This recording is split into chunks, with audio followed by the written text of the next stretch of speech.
First இந்த sweet recipe ready பண்ணுறதுக்காக ஒரு பாத்திரம் வச்சு 1 கப் அளவுக்கு சர்க்கரை சேர்த்துக்கலாங்க.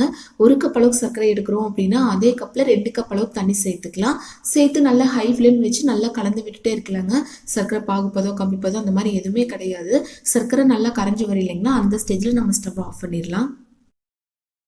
இப்போ இந்த மாதிரி நல்லா கொதிச்சு வருது இல்லைங்களா, இந்த ஸ்டேஜில் கீழே எடுத்து வச்சிடலாம். நெக்ஸ்ட் ஒரு பேனில் ஒரு 3/4 கப் அளவுக்கு நெய் சேர்த்துக்கலாங்க. நெய் லைட்டாக சூடானதுக்கப்புறம் கொஞ்சமாக நட்ஸ் இருந்துச்சு அப்படின்னா சேர்த்துக்கலாம். பாதாம், முந்திரி இந்த மாதிரி எது வேணாலும் சேர்த்துக்கலாங்க. இப்போ இது லைட்டாக பொன்னிறமாக ஆனதுக்கப்புறம் நம்ம 1 கப் அளவுக்கு சர்க்கரை எடுக்கிறோம் அப்படின்னா அதே கப்பில் 1 கப் அளவு கோதுமை மாவு சேர்த்துக்கலாங்க. இது அளவுகள் ஞாபகம் வைக்கிறது ரொம்ப ரொம்ப ஈஸி தான். 1 கப் அளவு கோதுமை மாவு எடுக்கிறோம், 1 கப் அளவுக்கு சர்க்கரை, அதுக்கு வந்து 2 கப் அளவுக்கு தண்ணி எடுத்திருக்காங்க. இப்போ கோதுமை மாவு உள்ளே சேர்த்துட்டு மீடியம் ஃப்ளேமில் வச்சு நல்லா இந்த மாதிரி பச்சை வாசனை போகிற அளவுக்கு நல்லா கலந்து விட்டுடலாம். ஹை ஃப்ளேமில் வச்சிங்க அப்படின்னா ரொம்ப கரிஞ்ச மாதிரி ஆயிடும். ஸோ மீடியம் ஃப்ளேம்லேயே பச்சை வாசனை போகிற அளவுக்கு நல்லா மிக்ஸ் பண்ணி விட்டுட்டு ஆல்ரெடி சர்க்கரை பாகு ரெடி பண்ணி எடுத்து வச்சிருக்கேன் இல்லைங்களா, அது ஃபுல்லாக இந்த மாதிரி உள்ள சேர்த்துக்கலாங்க. சேர்த்துட்டு நல்லா கைவிடாமல் கலந்து விட்டுட்டே இருக்கலாம். ஒரு 2-3 நிமிஷம் நல்லா இந்த மாதிரி கைவிடாமல் கலந்து விட்டுட்டே இருந்தீங்க அப்படின்னா தண்ணி பத்தில் இருக்கிற மாதிரி இருக்கு இல்லைங்களா, கொஞ்சம் கெட்டியான மாதிரி இருக்குங்க.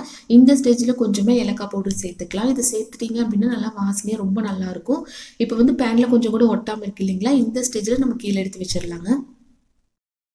ரொம்ப நேரம் கலந்து விட்டுட்டே இருந்தோம் அப்படின்னா ரொம்ப கெட்டியாகி சாப்பிட்றக்கு அவ்வளவா நல்லா இருக்காதுங்க. அந்த பேனில் ஒட்டாமல் இருக்கு இல்லைங்களா, அந்த ஸ்டேஜ்லேயே எடுத்து நம்ம ஒரு பிளேட்டுக்கு மாற்றிக்கலாம்.